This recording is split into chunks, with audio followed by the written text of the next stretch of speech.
So she's going to start the recording.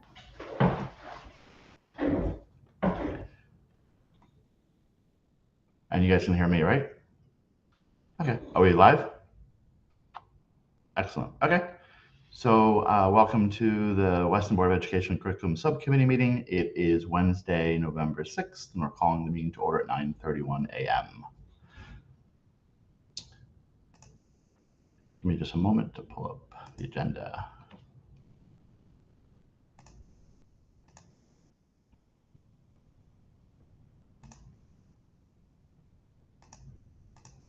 Okay.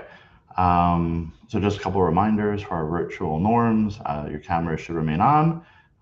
You should keep your microphone muted so we don't have background noise, and obviously unmute it when you would like to speak. Be present and engaged, seek to understand, and we'll keep the discussion to topics according to our agenda. And I think our first order of business is approval of meeting minutes from our October meeting. Who do we have with us? Lisa. All right. You're muted, Lisa. Okay. Let me get this right. I move to approve the minutes of the, what was the date of that meeting? Of the last curriculum meeting. Yeah. And just FYI, if you have Board Book and you click on Start Meeting, you can actually, the motion is right there. So, okay. But that's good enough, and I will second it. So that is all squared away. And then we move on to our next agenda item. Take it away, I guess, Tina. Yes. Good morning, everyone. Thank you all for coming. For those of you that are maybe new listening to our curriculum subcommittee, the purpose of our subcommittee meeting is to collaborate between Board of Education stakeholders as well as school leaders. You'll see that we have a lot of different presentations that are facilitated or guided with our school-based leaders, as well as some of our curriculum and instruction leaders that help support the work in the district. And our agenda items are always to discuss aspects of curriculum instruction, school culture, and climate within the Weston Public Schools. And so our first agenda item today is to give you a brief update on some of the curriculum events that have been going on throughout the school year so far. I know we're already in November, but I feel like we've been really participating in a lot of different variety of events and focusing on some of the shifts and updates to our curriculum, which is really exciting. Last year, many of you know, we have transitioned to a new core reading program called the American Reading Company, and the Hurlbut Elementary School, our K through 2 school, were the first to adopt that new core resource, and Laura Cadis is here. And WIS this year is in their first year of the adoption in grades 3 through 5, while K2 is in their second year. So part of our work when we are adopting and updating all of our curriculum to the most current research and the most up-to-date resources for teachers is we always want to engage with our parents to give them an update around some of those shifts and some ways that they can support their children at home and make sure that they are immersed in the environment as if they were in the classroom with different activities and different strategies, just as if they were a student. It's a lot of fun. We have opportunities to ask a lot of questions from the parents, and those are always led by our curriculum and instruction leaders. Last year, we kicked it off in literacy first. This year, we're kicking it off in math. WIS and HES have already engaged in the first of a series of parent events focusing on literacy and math curriculum. And so you'll see that the first 2 sessions have already been completed. Both were in October, and HES has their second one because there's such a great response from parents and the different activities around the new core math program. The second one that our curriculum and instruction leader, Kelly Del Vecchio, will be hosting and running is on the 14th of November. So, Laura, did you want to give a little bit of additional context around those events or anything while we have maybe the community audience listening and we're recording? Yeah, sure. Thank you. So we've been doing these workshops for many, many years. They're always very well attended. And as Tina mentioned, it does give the families an opportunity to try the math and to learn some of the strategies and some of the ways that we teach math at the early elementary years. So we were thrilled to, again, this year have, tremendous response to it. So we'll be having our second one coming up soon, but it's very informative for families, and it helps them see the progression of the math learning through the elementary years and why we teach the way we do, what the conceptual understanding really means and looks like in an early elementary classroom, how hands-on it is. And parents often say to us how much they learn about learning math, even though their foundational skills is just a different way to think about it and the way we teach now. Great. Thanks, Laura. And yeah, HES's turnout is always very well attended, and we really try to make it very intimate so that parents have opportunities to engage in the math, and they get to play with some of the manipulatives that we use in the classroom. And then we have opportunities to ask questions as well. And so HES's math events are actually broken up into two days. So that's why there's 2 dates versus one. After the math sessions are completed, they will be moving into the literacy aspect of the curriculum as well. HES specifically did one last year with the new core reading program. WIS is going to be focusing on one this year because it is new for them. And then HES will also do a refresher as well. Those dates are to be determined, and look out for Laura and Patty's week aheads to parents, where once they finalize those details and when and how you can get involved. So thank you both for leading that. And it's really great to have our parents kind of put their student hat on and see what it's like to feel like a kindergartner again in the math or the literacy classroom. So that's while we're, can I just I wanted to mention too, put a little plug in for our website. If you look at the Hurlbut website, we have a reading and math section where there's a lot of great information for families, resources, suggestions for what they can do at home to support learning. And as well as in the spring, we'll be updating for our summer learning opportunities for families and things they can do over the summer to support their children. Yeah, great point. The website at the school level and as well as the district level is a great resource or repository of resources for parents. I mentioned, I think in the October meeting, district-wide in all content areas, we have been designing curriculum at a glance documents as well to help parents kind of see the trajectory across different grade levels and all content areas, and those will be updated as we continuously develop them as well. So thank you for reminding everyone about that as well. The next curriculum update, I mentioned it last meeting as well. I just want to formalize it a little bit more clearly, given we have a formal meeting today. A notification went out to all families around how we are updating PowerSchool, and we have a new module in PowerSchool called Portfolio Plus. An email notification went out to all families. It is linked in the agenda, so you can actually see that parent notification that I sent out to everyone on directions on how to access Portfolio Plus once you enter into PowerSchool. The purpose of Portfolio Plus is to allow access, regular access for parents to see their students' individual reports on a variety of different assessments, and as well as report cards and progress reports. So the first couple reports that are already live in PowerSchool, we currently have the fall NWA individual reports for math and literacy, specifically for grades kindergarten through 9th grade do math. Sorry, not kindergarten. Kindergarten is in the winter. So 1st grade through 9th grade will have access to NWA fall reports in mathematics. And then in literacy, we do NWA in grades 3 through 9 in the fall. We are looking to update or identify how to create individual reports for DIBELS 8, which is the literacy assessment that we do for kindergarten through 2nd grade. Those are not up there yet, so some of that information still comes through conferences and through the classroom teachers individually.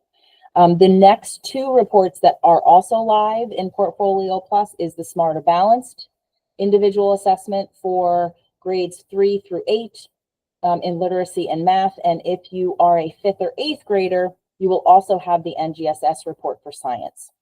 So we're always trying to evolve. We're always trying to maximize our tools and use them as efficiently as possible.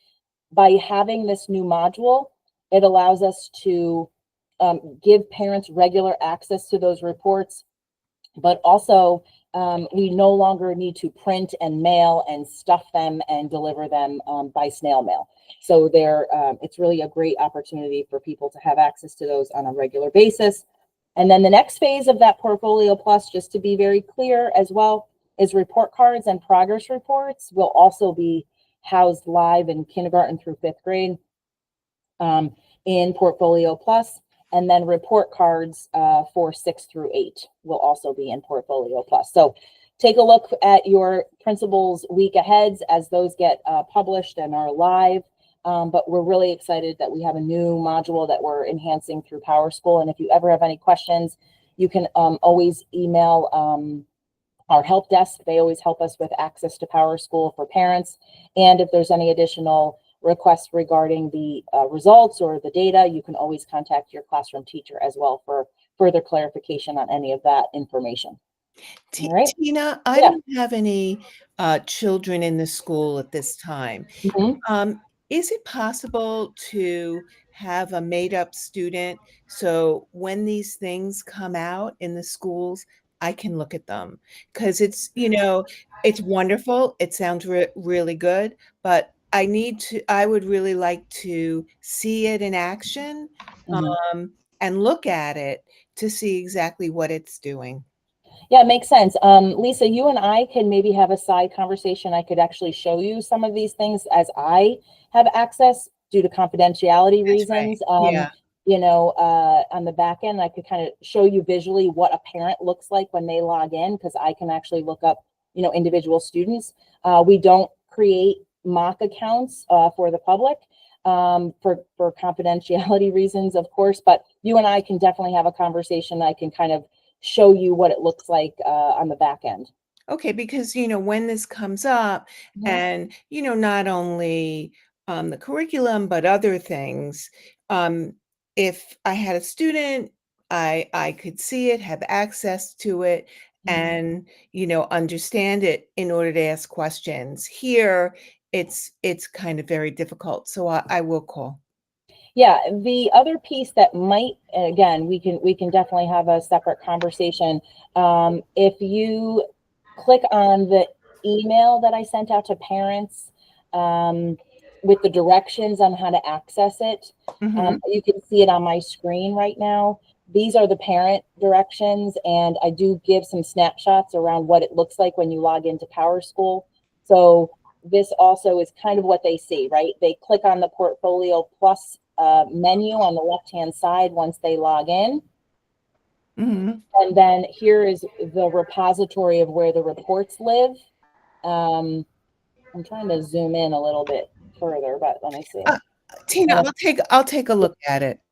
But just even so the public can see if they haven't had a chance, once they log into Portfolio Plus on that menu side on the left-hand side here, where it's highlighted, then there will be a repository of reports, and you open up the folders on the left-hand side, and you keep clicking and drilling down until you access the actual individual report. So this is an actual NWA report that parents can see, and it's just a sample.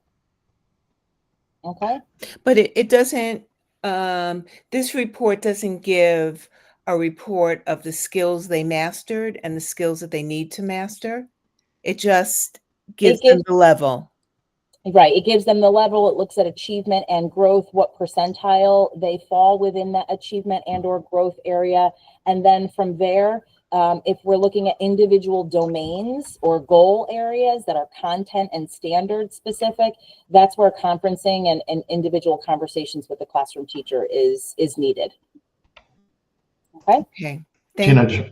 Yes. Tina, just real quick, I think it would be helpful if we're moving away from mailing the reports home, Yep. when a parent like me would normally get that report or expect to get that report, the schools communicate out as a reminder, again, a blast email as Yep. a reminder, this is the season you're going to get your NWA, or I can't keep track of all of them, but I'm sure, Yeah. or a Patty Noel, right? So we should email right around that time, a reminder if you haven't, and have the directions again, because I think some people, like me, creatures of habit. I'm going to be going to the mailbox looking for that report, and I have to sort of rewire myself. I still get my bank statements by mail. I know. Yeah, but- good point, David. I'm glad you brought that up, because once my email went out individually to all parents, all the principals follow up with that same message and the link again to the directions, and they regularly put that in their week aheads. Yeah. So I can't emphasize enough, the principals put a lot of time and a lot of energy to be very detailed and forthcoming with upcoming events in the schools, as well as reminders, to your point. So I also get one for my own children principal, both of them actually, and it's my Sunday night read. I try to always sit and really give a good focused amount of attention to go through all of the different sections, make sure I'm fully up to date on some of the happenings of the school. And more importantly, you'll see at the bottom, there's always that like upcoming events calendar, which I tend to update my calendar from it every single week when I get that week ahead from the principals. And I know our principals do that as well. So yeah, I agree with you. Can't emphasize enough that if there's a communication that's as important as what I just mentioned, and you're getting it from me, I always send the first blast out to all families. So it's just from me. It's important. You know, you read it, you look at the directions, and then from there, you should anticipate that every week, you know, the principals constantly use that information as a reminder and ways to access if people forget. So. And this will be an ongoing repository, right? So as my kid moves through K Yes. through 12, I'll be able to go back and look at past assessments. Yeah, it's great, right? Yeah. So if you're looking at years past or terms, fall, winter, spring, you always will have access to those reports. Yep, Great. exactly. We don't have to worry about, you know, things getting thrown in the garbage or stuff like that, and having to worry about, you know, organize it. We've got it all organized for you in the folders. Great.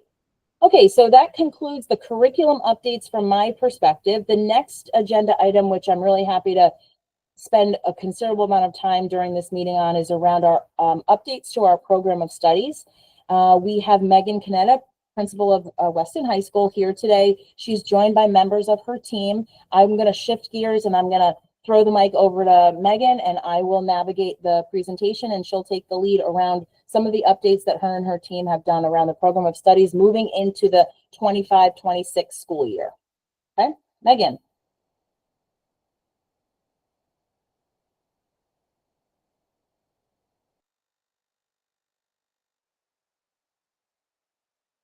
Megan's not currently on this meeting. Sorry. Yeah, I'm just noticing Megan's not here. Oh, wait. Yeah, okay. So I'm going to start. Hold on, give me 1 second, and let me just switch gears here and put on the correct presentation. You can see that, right? Okay, great. Okay, so I'm going to introduce the team. Hopefully Megan will be able to join when she can. So today we're going to be focusing on changes that the high school team has put together regarding the program of studies.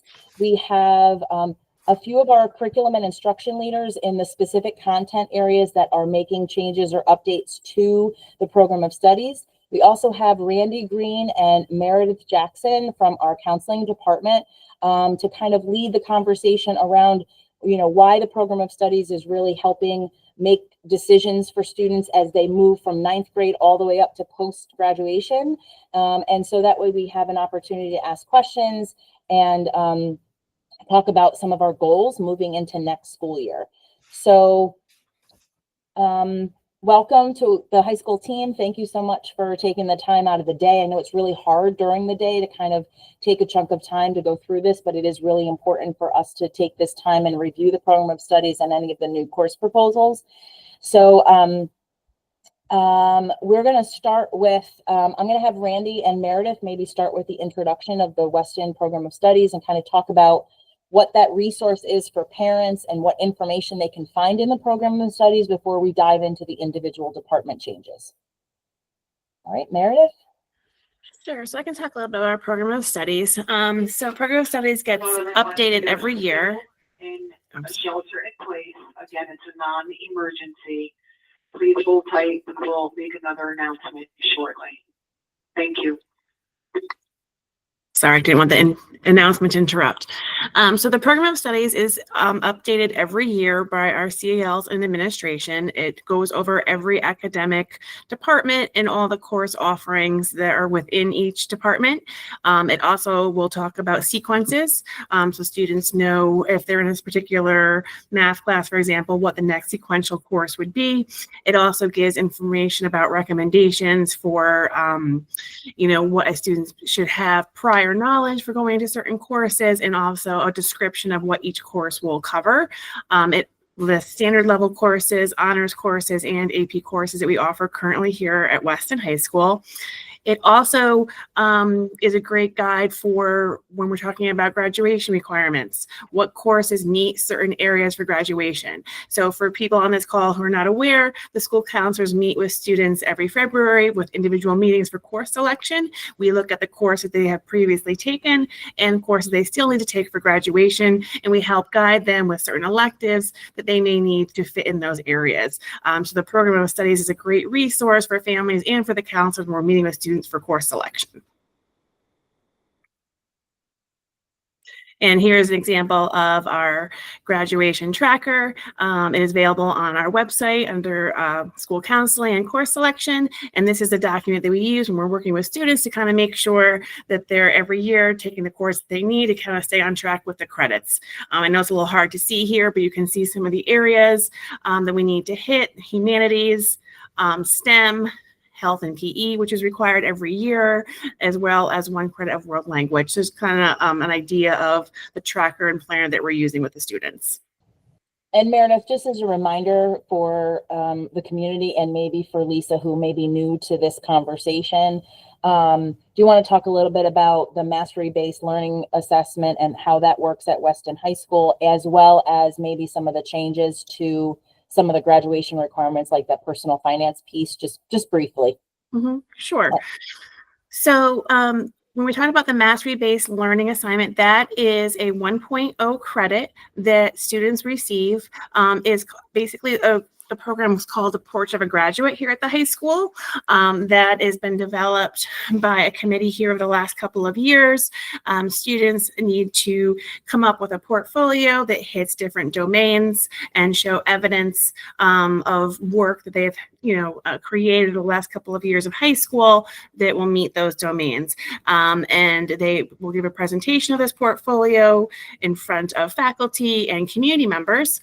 And once they complete this, they are awarded that 1.0 credit.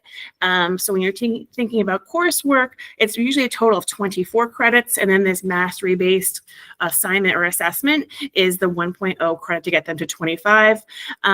As well as financial literacy. That is new for our current sophomores. That is a graduation requirement for the state of Connecticut that all students take a financial literacy course, which is a 0.5 credit.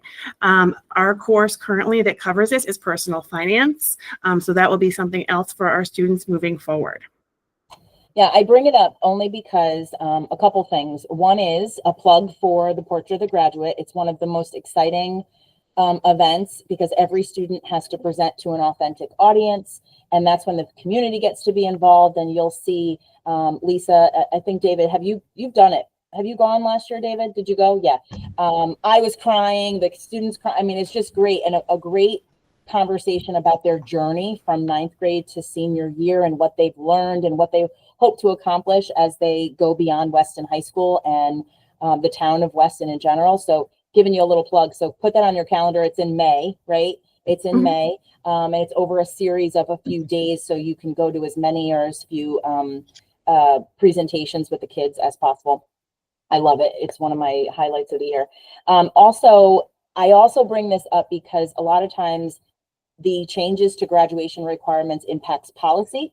For example, the personal finance requirement has to be updated within our policy, and when we go to the full board, you all have access to look at some of those changes, and then you have to vote. So just wanted to use this as an opportunity, a teaching moment as well. So that will come in the next full board. You'll see that update to the graduation requirements moving forward.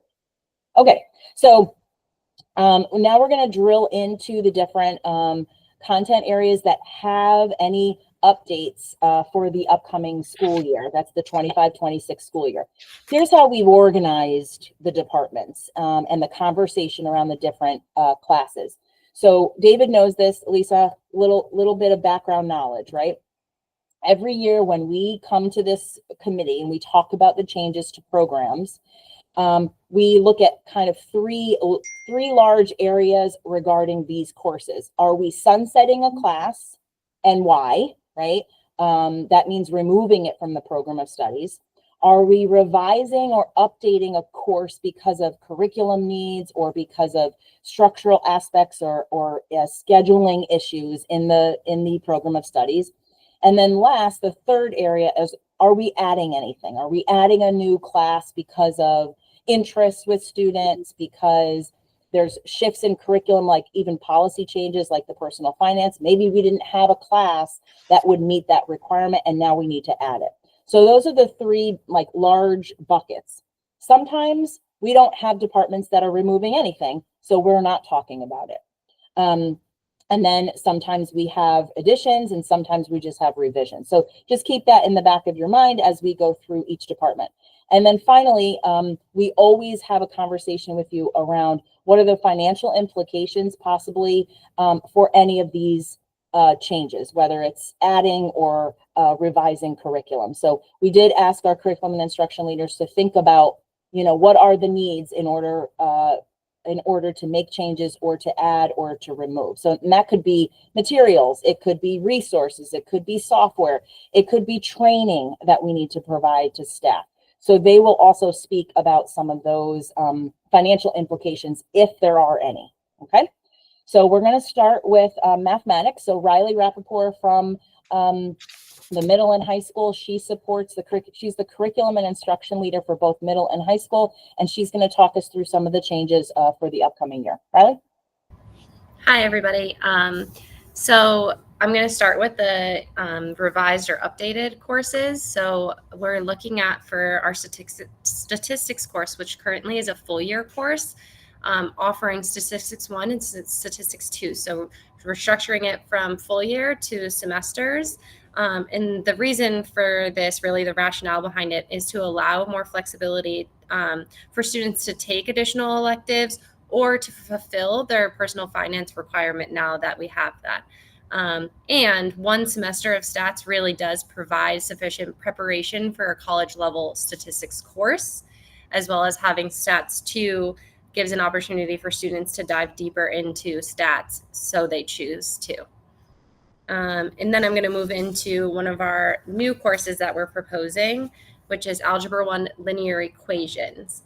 And the rationale for providing this course would be for 9th graders, is to really address the diverse needs of our 9th graders who are in Algebra 1 and promote equitable access to learning the Algebra 1 foundation before moving into higher level mathematics, and really build a solid base in those algebra skills, again, to set them up for future success in mathematics. So those are the two things we're proposing in math. And as far as financial implications, it's really staffing neutral.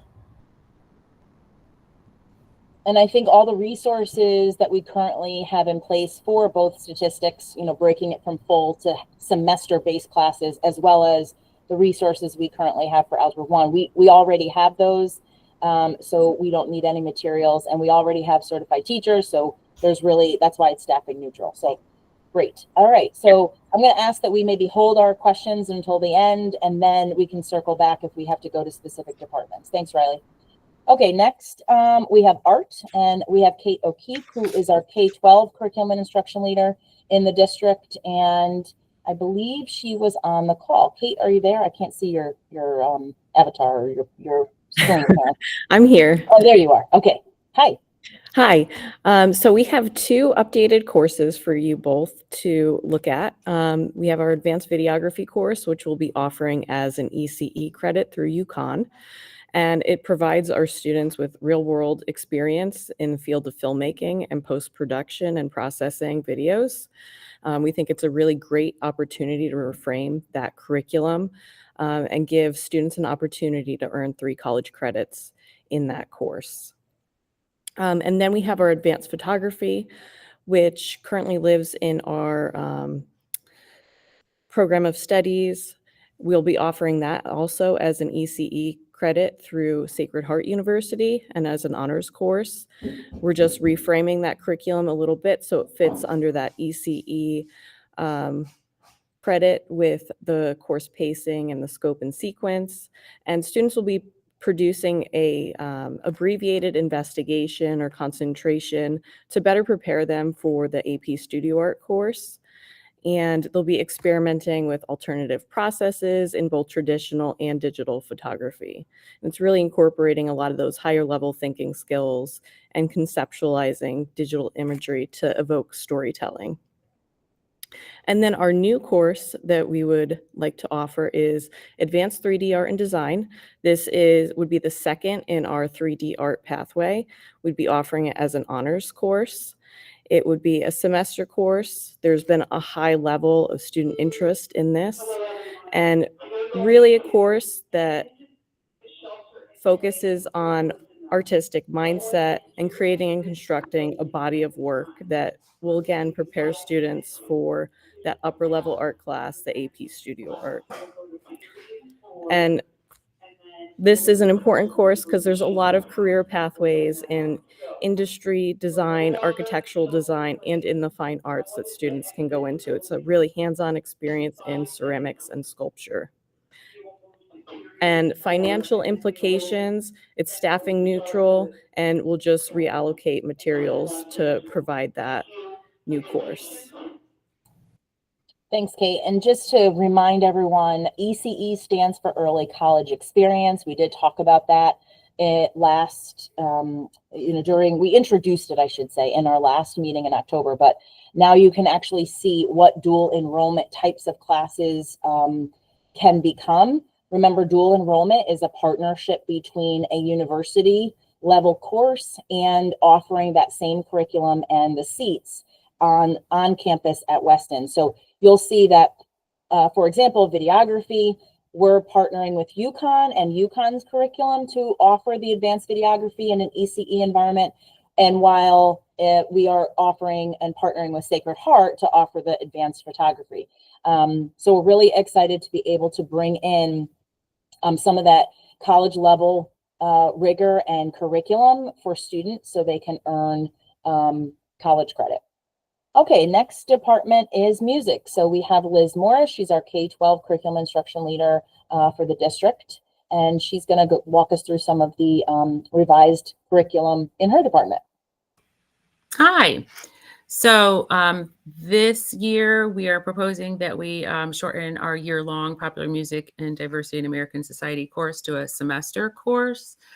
This will offer students a little more flexibility with their schedule. We have a lot of electives here at the high school that students would like to take, and committing to a full year elective just kind of makes it difficult for them to take all of these other offerings that you're going to be hearing about today and that are in our program of studies. So we would still have, there would still be 5 units of study in there, but I think the depth probably wouldn't be as much as we rewrote how we would present that to students, some of the projects, maybe there would be fewer projects. So the content is still there. It just may not be as deep as we would be going into if we were doing it on a full year. That is an ECE course. Again, that we get, students can get 3 credits through UConn for that one. In addition to that, we offer AP Music Theory. We don't want to take away AP Music Theory and bring in ECE in place of that, but the ECE Fundamentals 1 can offer students 3 credits that they can take right alongside AP Music Theory, because much of that content is the same. AP Music Theory goes beyond the ECE Fundamentals and Ear Training 1, but we can offer students also the ability to get 3 college credits for that course as well. So this would be staffing neutral, but if we do offer the ECE AP Music Theory combo, we would have to change our text to a different textbook to follow along with that ECE course. But that textbook also aligns to the AP Music Theory course. And AP Music Theory is a partnership with UConn as well, Liz? Oh, she froze.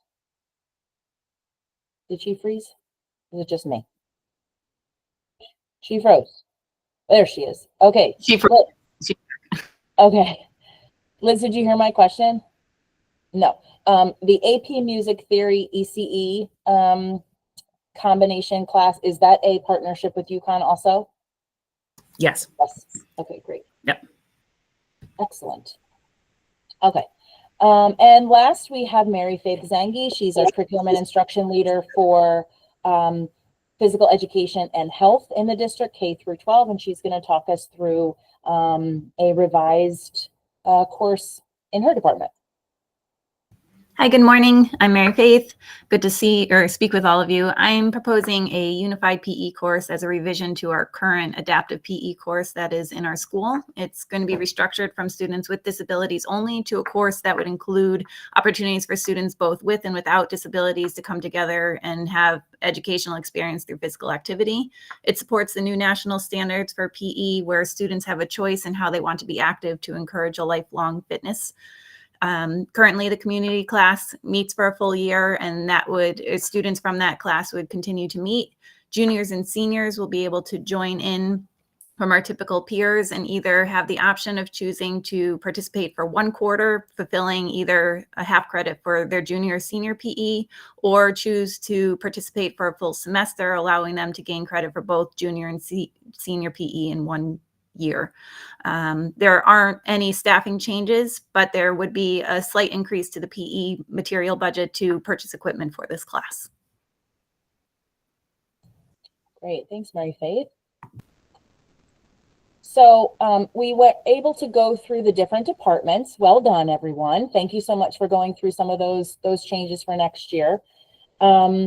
I'm going to have Meredith and Randy kind of summarize some of our goals here today. The purpose was to really think about, reflect and revise our current program of studies so that we are being mindful of student interest. We always are looking at enrollments. We're looking at kind of those course successions for students, right? If we have students that are in a specific level of a course, do they have the next level up if they're interested or they want to go to that next level of education. And as you can hear, we are always looking for various opportunities to expand the college and career experience as well, so that students have a well-rounded experience as they go throughout the high school program. Randy and Meredith, do you want to add anything to the presentation?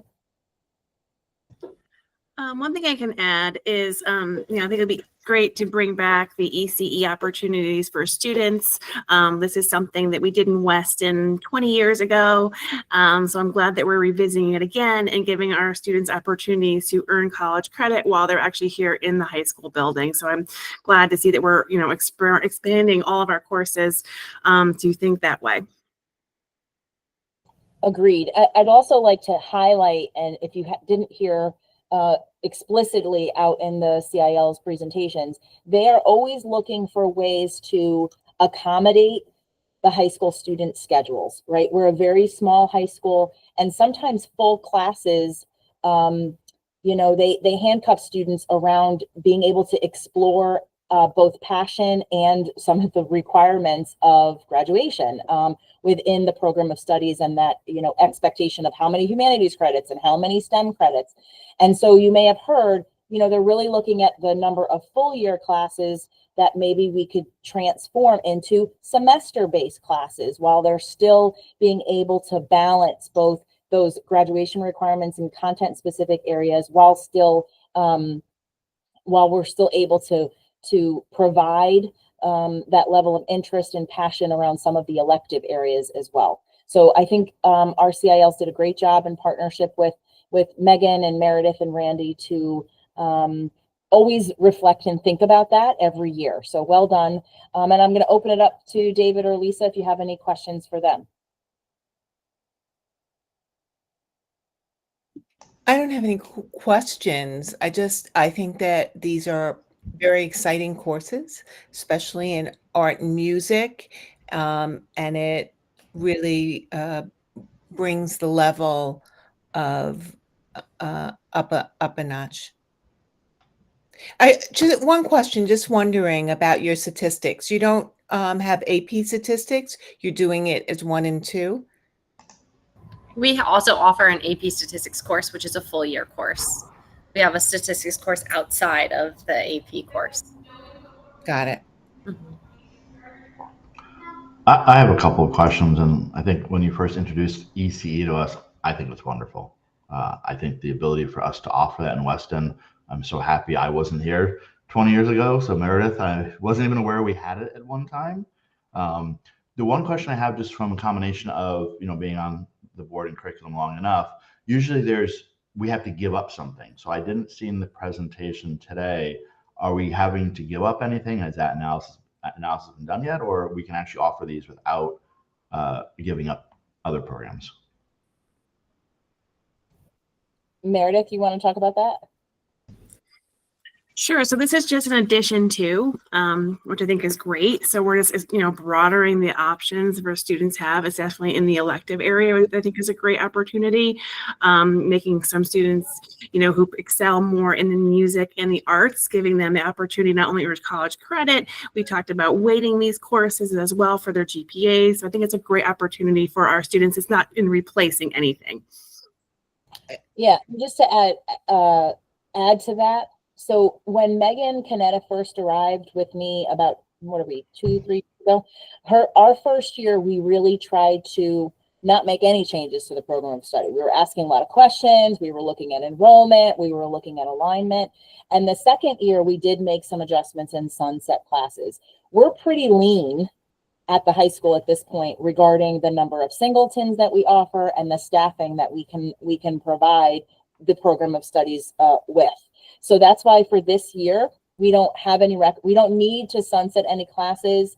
We were making revisions based on student interest and comments regarding scheduling so that we can balance, as I mentioned, the passion aspect of the students while still balancing the core. So for this year, moving into the 25-26, we don't need to sunset any courses while still being able to maintain the staffing. To me, it just sounded like you were increasing the rigor and as well as the engagement for the students. Well said. David, did you have another question? Yeah, just one other quick question. As you continue to look at these ECE programs and stuff, is there a focus, for example, we talk a lot about STEM, right? So we've sort of, you look at the courses that are coming up, we've got the math part of STEM, but I think I've asked the question that you've already thought about. So is there, I guess the basis of my question is, as you look at these ECE programs, is there going to be an eye on things like STEM and other areas that are particularly of interest to our students? Yeah, that's a great question, and good timing, Megan. We have been. I'll let Megan kind of. I didn't hear the question. Just okay. Yeah. So while you may have seen that the ECE offerings right now are really focused in the elective areas, music, the art, Megan and her team, we are going to be engaging in conversations around ACE offerings in the core areas in the future. We are not changing or adding any of those right now, but I think we are open to having additional dialogue around, because part of the process is looking at the curriculum, understanding interest level with students and making sure that it's a need. If it's not a need, then we want to be mindful of making those adjustments. I'll just add that I'm sorry, I don't know where you are with in the presentation. Did it happen? Yep, we're at the end. We're just answering questions for David. All right, my apologies, everybody. I think we want to be really, really thoughtful about where we're offering opportunities for ECE, depending on the area that an ECE course is offered in. I don't know if you already covered this, but there are also certain requirements for the person who's teaching it, right? And I know that through that presentation, you also saw we have a really unique opportunity to also offer the ECE through Sacred Heart University. So as we're going to continue to evaluate. I think part of it comes from student interest, and it should also come from those conversations within departments and with teachers, and to look, programmatically at what the ECE curriculum supports and what our needs are. So And I will also add, Meredith and I are reaching out to the ECE folks, and I really want there to be a full, faculty kind of information session so that, it's been some time since we offered some ECE courses here kind of regularly, and the world of ECE has evolved just like everything has. And so to get kind of updated information right from the ECE programs, I think is going to be really important for our faculty to know and understand as well. Perfect. Thank you, Megan. And thank you, everyone. That concludes the program of studies presentation, unless there's any additional questions. So I'm going to excuse the CILs because I know they're in class or in school. Things are moving and shaking. Thank So yeah, thank you guys. You did a great job. Thank you for coming. All of Thank you, Randy, everybody. all of you as well. Thank you. Thank you. So next meeting is in December. And so David and I will be talking about that agenda and the agenda items as we do monthly. Usually we do a presentation in December around some of the upcoming Remembrance Days or events in the schools. And so we'll probably be adding that to the December meeting. Okay. Thank you. You're welcome. Yeah, the only one quick item I wanted to just touch on to make sure that it's on your radar for December, something that we spoke about was, Holocaust remembrance and seeing what we can do, pushing it down to even lower grade levels. So I know at the high school, Megan's got a really good handle on that. I know last year we got it down into the middle school. I'd love to see us as a district be able to get it down to the lower grade levels, age appropriate at WIS and Hurlbut, and have that in place for this coming January.